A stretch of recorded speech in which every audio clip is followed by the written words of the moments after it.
Hey, what's going on out there, YouTube? What's up out there, YouTube? I don't know if you guys noticed, we're shooting with a new camera. That 4K drone. Well, this is the video's not 4K, but it is a 4K camera. This is maybe too much for YouTube. This is 1080, 60 frames per second. So yeah, this is our first time using this camera. So if it's good or bad, either way, we're shooting it. So hopefully y'all like it. But these are the last two episodes of Jessica Jones, episodes 12 and 13. The name of the episodes were Take a Bloody Number, and then 13 was Smile. It was a lot that went down. It almost felt like the last two episodes to me, Joe, felt like a movie, quite honestly. The way that they kind of ended in such a way, I was like, there's no prospect of something continuing, but it all brings things full circle, as well as bringing a new character from the Daredevil series into the fold. But basically, in episode 11, what happened? Luke really went to help her, right? Because at the end of episode 11 is when he blew himself up in front of her, per Kilgrave's request, and then he survived. But then episode 12 starts off, and she's just trying to get his mind straight, trying to talk to him and encourage him and stuff like that. And it was like, it was working. It seemed like they had beautiful chemistry as far as their interactions, as far as what their thought process of how to take down Kilgrave. And at the same exact time, I think Kilgrave was working with his dad to try to push his body to the brink, basically, I guess, to try to stop Jessica or try to control her. He was, what was it? He went to some location. He went to a club, right? And he just told everybody to stop. And it was like, dude, this dude's power is unimaginable at this point. But what were some of the things you liked about episode 12?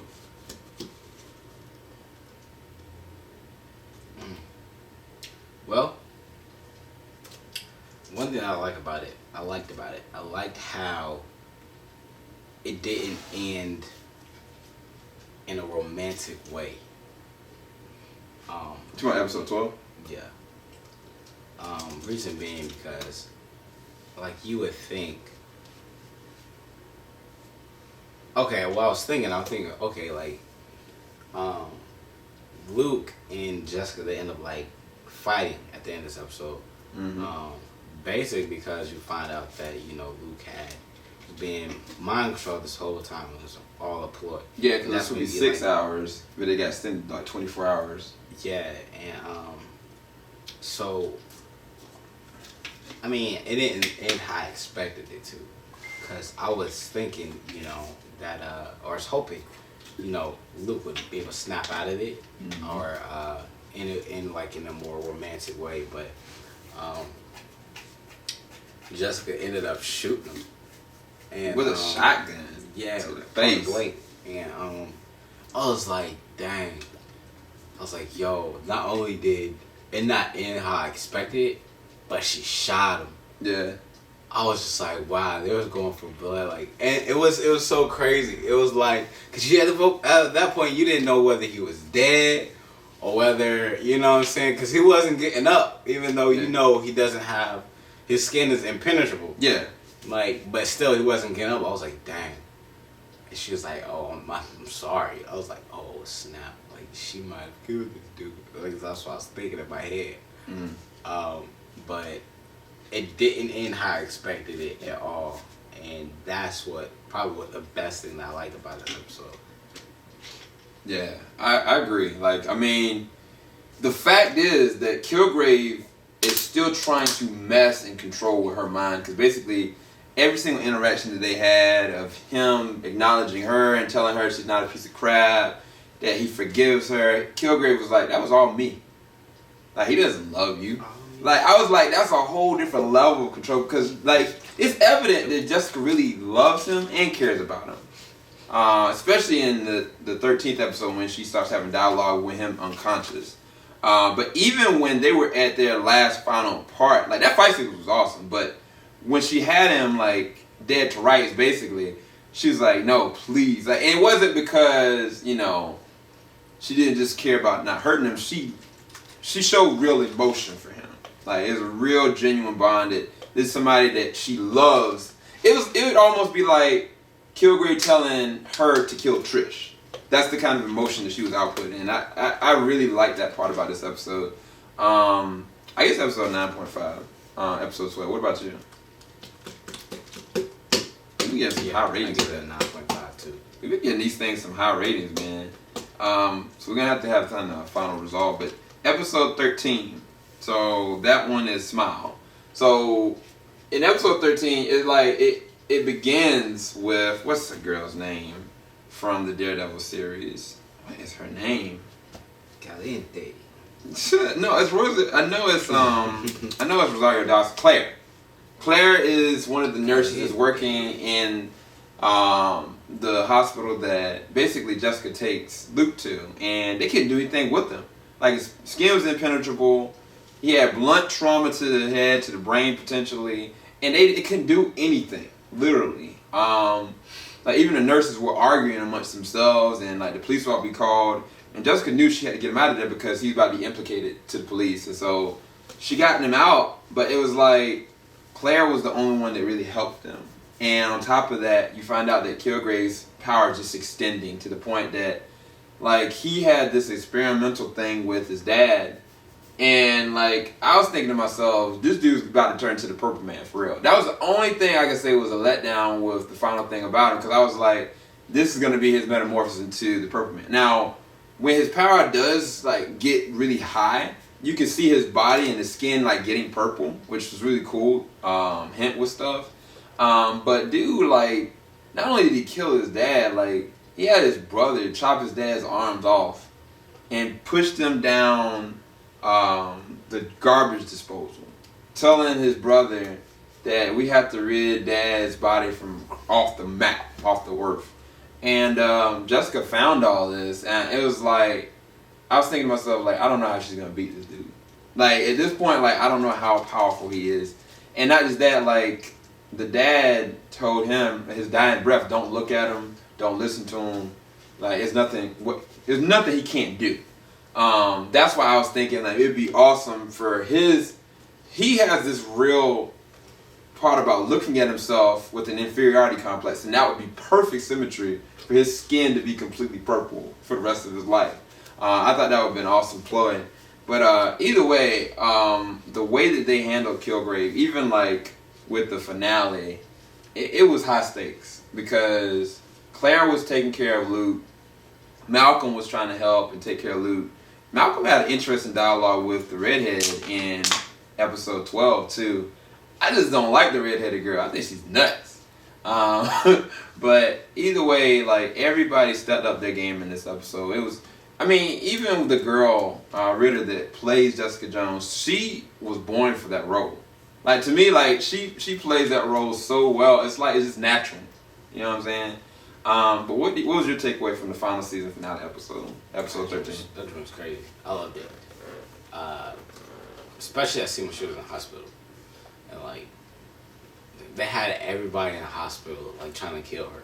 Yeah, he took the whole hospital, man.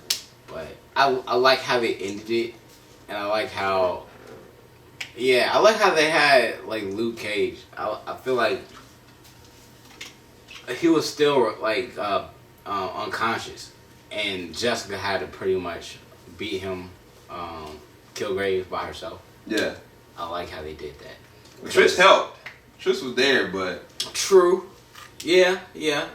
But it was a good ending. I like how it ended. Yeah, I like how it ended, man. It was a satisfying ending. Yeah, like, you know. Do you think Kilgrave's gone for good? Oh yeah. You don't think he's ever gonna come back? I think to me, one thing I can say identifying about the character is that she's not willing. There's nothing she's willing to do to get the job done, even though she cares and loves her people. Because her acting like she was under his control, and like him manipulating like Trish, her sister, the one she really does truly love, and her just sitting there taking it. I was like, this is the embodiment of this character. This character, she's not like other heroes. Not too many other heroes have been able to stop him. it took somebody like her to do something like that. And I think that what makes this series so defining. I guess the real question is, before we give our numbers, was this better than Daredevil? Oh, wow. Because they're different. They're really different. Like, it's a whole different series. It's the same world. But I'm saying, like, because we have, as reviewers, we owe it to them, because they have to ask that same exact question of themselves. Was this better? Was this truly better than Daredevil? Because Daredevil, it was on a different level. But at the same time, like, this movie, this show was not built for or gauged for violence or action. It had those things in it. But, I mean, when you talk about things of drugs, abuse, rape, abuse, all these different things are defining of characters and actors that no other movies or TV shows have even done. So I ask you, what do you think? If you want to renege, don't say anything, that's fine. Because I don't know if I can even answer that. I don't know, man. I don't know. Can't say. Is it because they're too different, or is it just because you just can't gauge? Can't really gauge it. I say the same. I was thinking that he might have something better because I was sitting there as a reviewer. We owe it to y'all to be able to give y'all our opinions on what was better, what wasn't. I just don't think I can. It was just really good. It was a good series. It was ratchet. There was a lot of sex and stuff that was unnecessary, but it felt authentic. It felt real. It's going to be a lot of different things that I guess going to come up in the second season. I'm looking forward to Daredevil. I thought Daredevil was going to show up to help her out, to be quite honest. I thought that would have been a nice touch. But they did what Marvel movies they didn't do what Marvel movies always do. Try to tie in so much to the other movies to define the next chapter.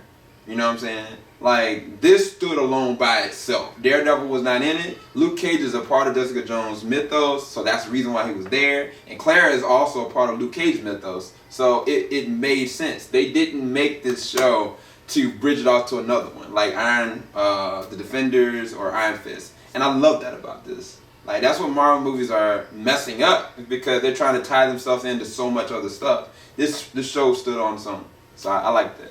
I give it last episode. Wait, what about you? Last episode? I give it a 10. I give it a 10, man, because, the build up, man. It didn't let you down. Yeah.